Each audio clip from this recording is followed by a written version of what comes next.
Sponge cake आज हम बनाएंगे, जिसको हम चाय के साथ हो या हल्का फुल्का नाश्ता के लिए हम सर्व कर सकते हैं।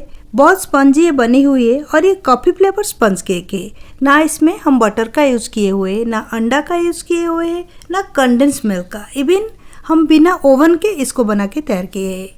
मैं आपको एक पीस चेक करके बताती हूँ।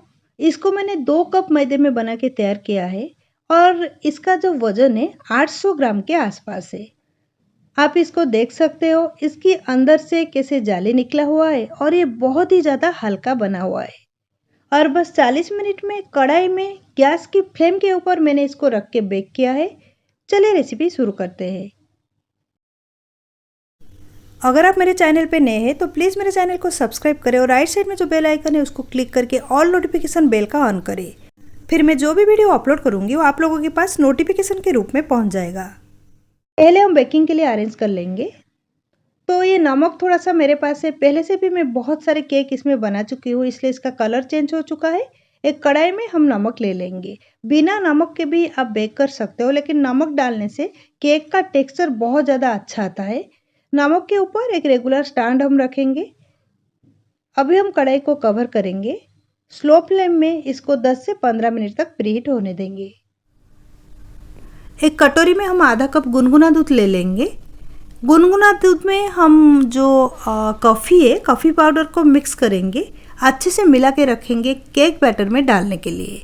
और गुनगुना दूध लेना ज़रूरी है क्योंकि गुनगुना दूध में ही जो कॉफ़ी पाउडर है अच्छे से मिक्स हो जाता है।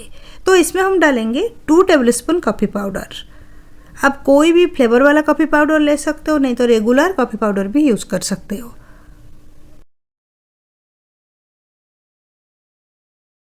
दूध और कॉफ़ी पाउडर को अच्छे से मिक्स कर लेंगे। ऐसे भी जब हम बैटर बनाते हैं ना, उसमें डायरेक्ट हम डाल सकते हैं कॉफ़ी पाउडर को, वो भी उसमें मेल्ट हो जाता है। लेकिन इस तरीके से डालने से अच्छे से कॉफ़ी पाउडर दूध के साथ मिक्स हो जाता है। फिर जब हम बैटर में उसको डालते हैं, बैटर का कलर भी ठीक से आता है।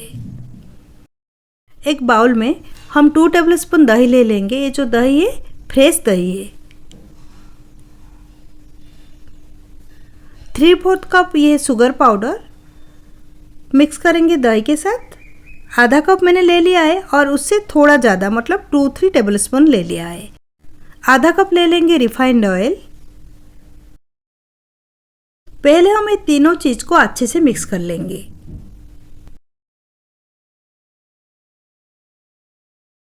1/4 टीस्पून ले लेंगे खाने का सोडा।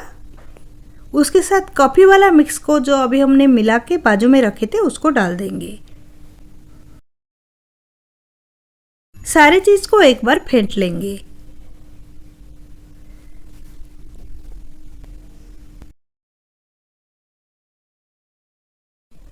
दो कप ले लेंगे मैदा। मैदा को पहले से मैंने छान के रखा था। बेकिंग पाउडर लेंगे 1.5 टीस्पून, यह 1 टीस्पून और उसके साथ 1/2 टीस्पून। इसमें कुछ भी एसेंस डालने की ज़रूरत नहीं है क्योंकि ये तो कॉफ़ी फ्लेवर ऑलरेडी है, तो इसलिए अभी हमको इसको मिक्स करना है। बैटर को इस तरीके से मिक्स करेंगे और जितना ज़रूरत हो उतना गुनगुना दूध डाल के इसको मिक्स करना है।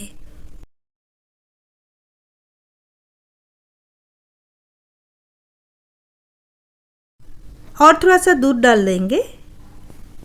अभी हम 2 मिनट तक इसको मिक्स कर लेंगे इस तरीके से।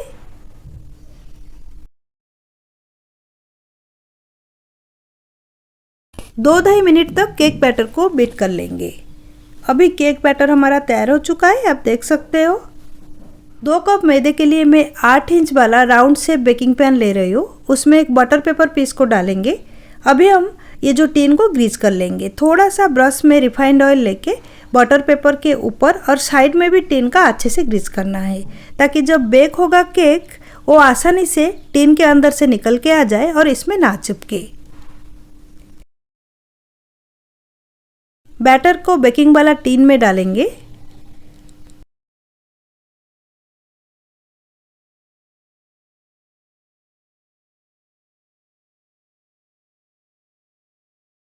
बेकिंग पैन को थोड़ा सा टैप कर लेंगे।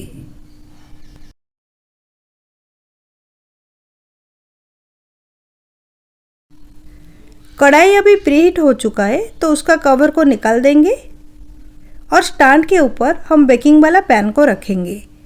स्टैंड के ऊपर ठीक कढ़ाई के बीच में बेकिंग पैन को रख के इसको कवर करके स्लो मीडियम फ्लेम में हम आधा घंटा से 40 मिनट तक बेक करेंगे। 40 मिनट हो चुका है तो अभी हम केक को चेक करेंगे। बीच में 15 मिनट बाद मैं इसको चेक किया था। इसके अंदर कुछ भी चम्मच या टूथपिक डाल के हम देखेंगे, अगर बैटर नहीं लगा ये जो स्टिक में तो ये अच्छे से बेक हो चुका है। रूम टेम्परेचर में आने के बाद इस केक को हम अनमोल्ड करेंगे। केक अभी रूम टेम्परेचर में आ चुका है। आप देख सकते हो कितना स्पंजी ये दिख रहा है। साइड से थोड़ा सा ये जो केक है उसको निकाल देंगे चाकू से।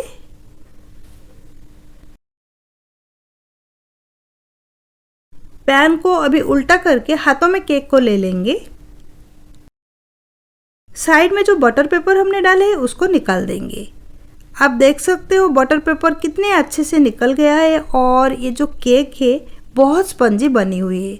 एक प्लेट में हम ले लेंगे केक को। केक को जब हम कट करते हैं तभी टाइम हमको पता चल जाता है केक का टेक्सचर क्या है, ये कैसे बनी हुई है।